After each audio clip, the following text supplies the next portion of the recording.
Você ouviu um trovão enorme durante a madrugada? Por volta de 1 da manhã, um forte barulho foi ouvido em diversas regiões da cidade. O som intenso chamou a atenção de muitos moradores e causou preocupação.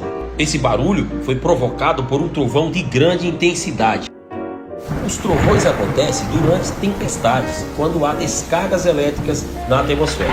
Quando a descarga elétrica é muito forte, o som gerado é mais alto e se espalha por longas distâncias.